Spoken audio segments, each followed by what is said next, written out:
Let's start here, because this one is almost painful. Smoke on the Water is arguably the most recognizable guitar riff on the entire planet.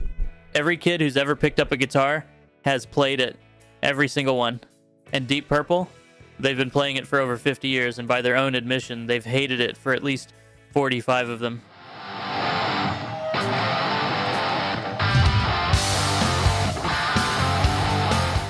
Ritchie Blackmore has called it a millstone around our necks. Ian Gillan once said he'd happily never hear it again. The band's whole identity is built around being a serious, technically brilliant hard rock outfit, and instead the world remembers them for 4 notes. 4 notes. The irony is almost too much. They wrote Machine Head, one of the greatest rock albums ever made, and the highlight everyone demands at the encore is the bit that sounds like a beginner guitar tutorial.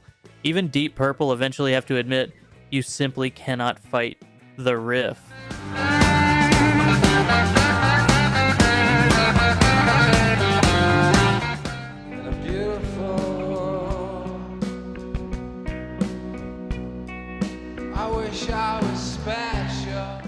Oh, Creep.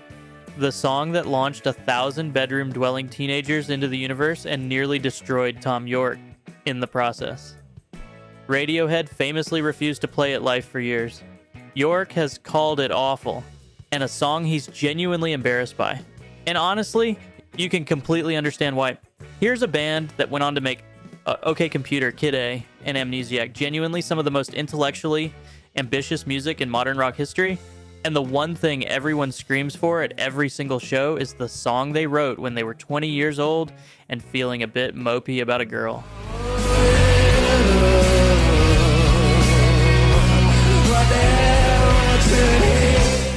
The band eventually caved and started playing it again, but you can almost physically see the discomfort on Yorke's face every time they perform it. It looks like a man being politely asked to show his school photos at a dinner party every single night for the rest of his life.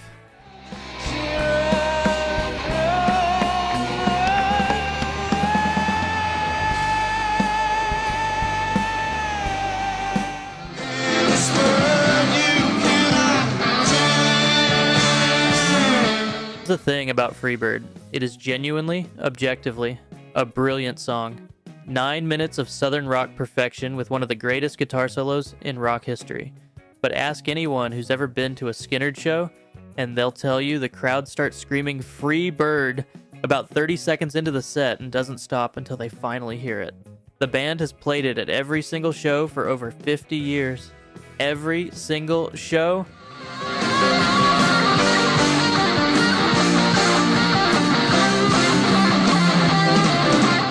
Gary Rossington once admitted the song became bigger than the band itself, and that's a genuinely weird place to live your career. Ronnie Van Zant reportedly got so tired of it that he'd sometimes flat out refuse to play it just to mess with the audience. And honestly, fair enough. Imagine writing a 9-minute masterpiece and having your entire legacy reduced to a heckle shouted by drunk guys at outdoor concerts. Rock and roll is truly a cruel mistress. I'm as free as bird now. Tell me ends meet, you'd slip to money, then you die. This one has an extra layer of tragedy that makes the whole thing almost Shakespearean. Bittersweet Symphony is magnificent, sweeping, cinematic, one of the greatest songs of the 90s, no question about it. But the Rolling Stones management took virtually all the royalties because of an uncleared sample, meaning Richard Ashcroft watched a song with his face, his voice, and his iconic walk on the video make other people very rich for decades.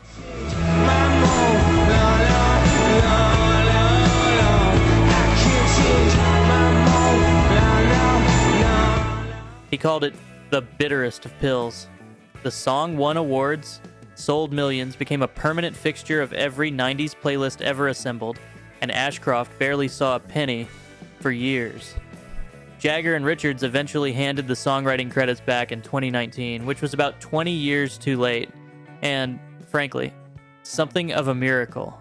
So when Ashcroft says he has complicated feelings about that song, he's being remarkably polite about what most of us would express using considerably stronger language.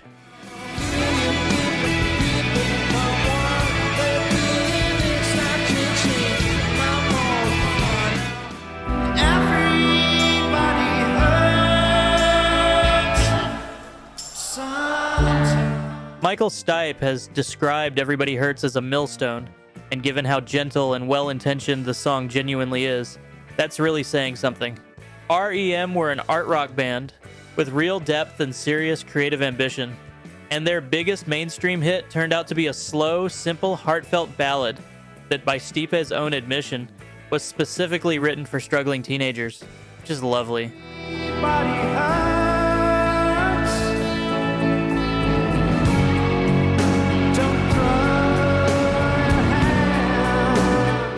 But when you're trying to be Lou Reed and the world decides you're actually a guidance counselor, that's a difficult identity crisis to navigate every single day. The band spent years being asked about it in every interview while desperately trying to talk about their bold, experimental new direction, which, by the way, nobody outside of music magazines was even remotely interested in. Everybody Hurts followed them everywhere, forever, which is deeply ironic, really, given that the whole message of the song was that things eventually get better. For R.E.M., that particular song never quite did.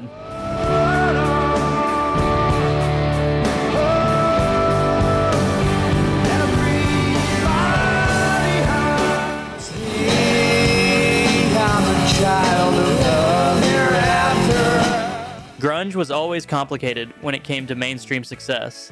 These were bands who built their entire identity on alienation and anti-establishment credibility, then woke up one day to find themselves on MTV and in grocery store playlists.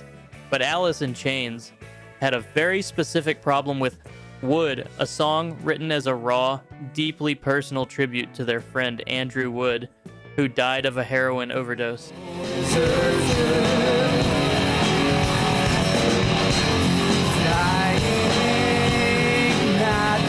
And it got placed on the Singles soundtrack, which turned it into a radio staple, which meant it was suddenly everywhere, being treated like a feel-good movie anthem instead of a grief-drenched eulogy.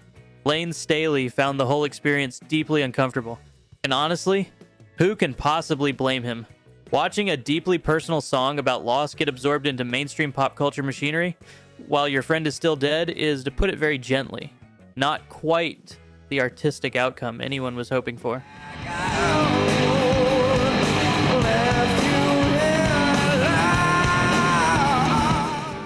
Think of a crocodile rock while the other kids are rocking around the clock. Elton John has spent a substantial portion of his career making it very clear that Crocodile Rock is not, in his view, any kind of real measure of his artistic worth, and you can absolutely see his point. This is a man who wrote Tiny Dancer, Rocket Man, Goodbye Yellow Brick Road, and Don't Let the Sun Go Down on Me. Genuinely transcendent songs, all of them. And the thing casual listeners know him best for is a song that goes la la la la la la la.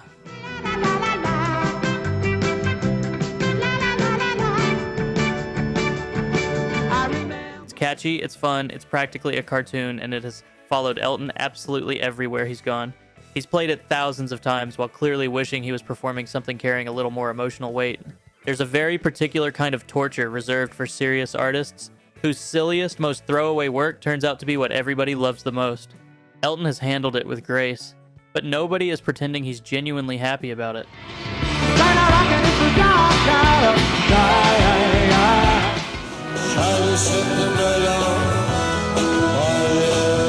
Jim Morrison's relationship with Light My Fire was, to put it mildly, deeply complicated.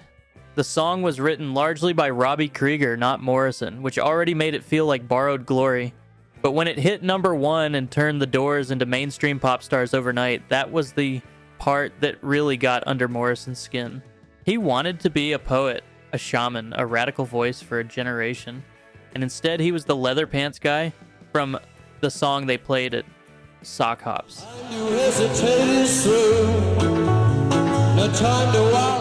There's a famous story about the Doors appearing on The Ed Sullivan Show, where Morrison was specifically asked to change the lyric girl. We couldn't get much higher for broadcast. He agreed beforehand, then sang the original Line Life anyway. The Doors were never invited back, which, knowing Morrison, was almost certainly exactly the outcome he'd been quietly hoping for all along. Sometimes deliberately sabotaging your own biggest hit is the purest rock and roll statement possible. Come on, baby, light my fire. to set the night on fire.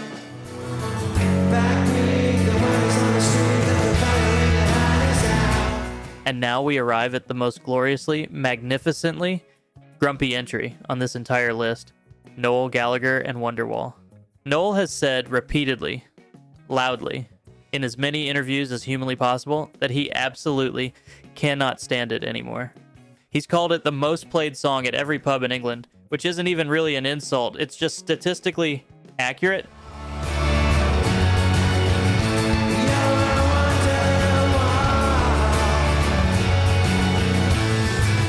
He once said he'd give anything for someone else to be forever associated with it, and then he keeps playing it every single tour because the audience will genuinely riot if he doesn't. The song became the unofficial anthem of an entire generation of people who learned exactly 3 chords and developed a powerful sense of self-importance. And Noel, the man who wrote it in about 15 minutes on a Wednesday, has to stand there every night while 30,000 people sing it back at him with enormous emotional investment. That is a very special kind of beautiful, unavoidable torture. By now, you should have somehow realized what you got to do. And I don't believe that anybody it's whisper that soon. If we all. And here's number 10, the big one, Stairway to Heaven. Possibly the greatest rock song ever recorded, and Robert Plant absolutely cannot stand it. He called it so pompous. He donated $10,000 to a radio station in Oregon specifically because they promised never to play it again. That's not mild artistic frustration. That's a man writing a check to escape his own legacy. There's a feeling I get when I look to the west, and my spirit is crying for leaving. Plant has said he can no longer relate to it, no longer connect with the lyrics, and has no intention ever to write along those abstract lines anymore. His bandmates, Jimmy Page and John Paul Jones, still love it. Plant acts like it personally wronged him. And look, the song is 8 minutes long, has been played at every school dance since 1971, and has been butchered by every amateur guitarist in every music shop on earth. Maybe the man has a point, but the rest of us, we'd still lose our minds hearing it live, every single time.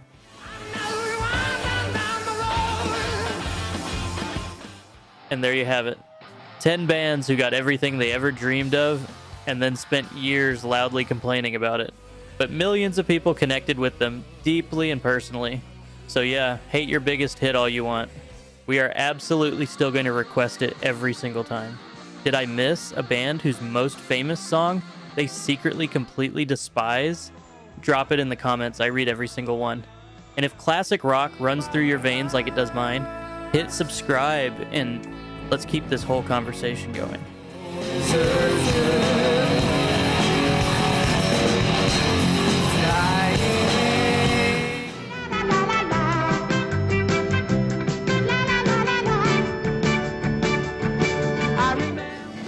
Come on, baby, light my fire.